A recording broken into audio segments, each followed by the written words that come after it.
السلام علیکم دوستوں. ہماری فرینڈ لسٹ میں فیس بک پر ایک متر ہے محفوظ خان نام سے، محفوظ خان صاحب. تو وہ کھلے طور پر یہ کہتے ہیں کہ میں مذہب کا منکر ہوں، مطلب ایتھیسٹ ٹائپ ہیں، اور ہر وقت جو ہیں وہ اسلام پر اعتراض کرتے رہتے ہیں، ہماری پوسٹ پر آ کر کمنٹ وغیرہ کرتے رہتے ہیں.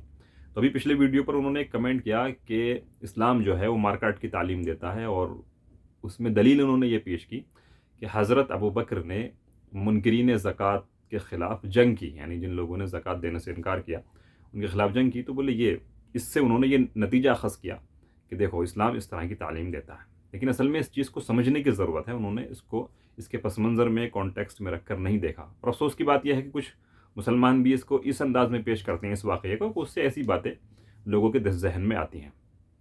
سب سے پہلے تو یہ سمجھ لینا چاہیے کہ رسول اللہ کے زمانے میں ہی ایک اسٹیٹ قائم ہو گئی تھی، ایک حکومت قائم ہو گئی تھی، حکومت مدینہ، اور اس کے حاکم سربراہ خود رسول اللہ تھے. ٹھیک ہے. اور یہ بھی آپ سب کو معلوم ہے کہ کوئی بھی اسٹیٹ ہو دنیا میں، کوئی بھی حکومت ہو، وہ ٹیکس کی بنیاد پر ہی چلتی ہے. یعنی جس اسٹیٹ میں، جس حکومت میں بھی آپ رہیں گے، وہاں آپ کو 100% لازمی جو ہے ٹیکس دینا پڑے گا.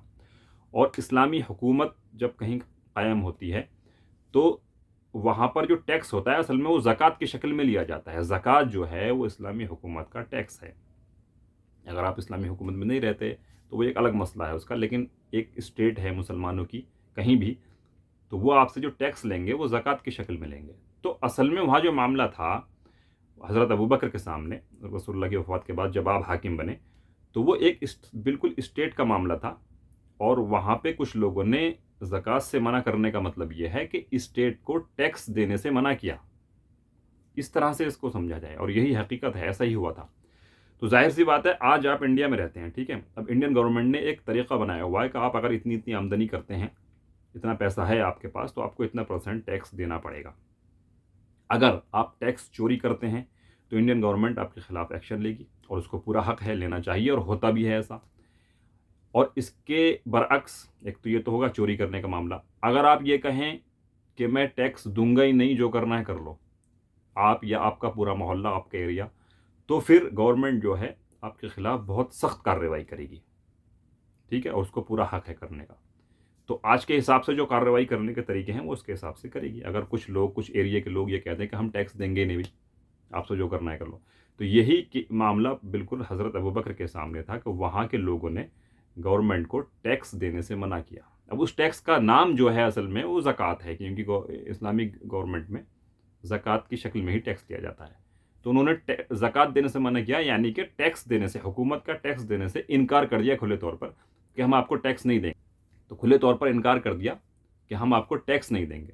تو ظاہر سی بات ہے، اب گورنمنٹ کو پورا حق ہے کہ وہ جو ہے ان کے خلاف اقدام کرے، ایکشن لے. تو حضرت ابوبکر نے ایکشن لیا، اور اس زمانے کے اعتبار سے جو ایکشن لینے کا طریقہ تھا اس کے اعتبار سے انہوں نے ایکشن لیا، اور یہ معاملہ پیش آیا. تو اس کو جو ہے محفوظ خان جیسے جو لوگ ہیں وہ ایک غلط رنگ پہنا کے جو ہے اس کو پیش کرتے ہیں. تو معاملہ یہ اس طرح کا ہے، یہ بالکل ایک خالص اسٹیٹ کا معاملہ ہے. اس کو اس کانٹیکسٹ میں رکھ کر آپ دیکھیں گے تو بات بالکل کلیئر ہو جائے گی. یعنی ایسا نہیں ہے، اس کا اطلاق آپ ایسے نہیں کر سکتے. آج کے آپ ہندوستان میں آج رہ رہے ہیں، اب کوئی مسلمان یہ کہے میں زکوٰۃ نہیں دوں گا تو آپ اس سے لڑنا جھگڑنا شروع کر دیں گے؟ نہیں، کیونکہ یہ اسٹیٹ کا معاملہ نہیں ہے.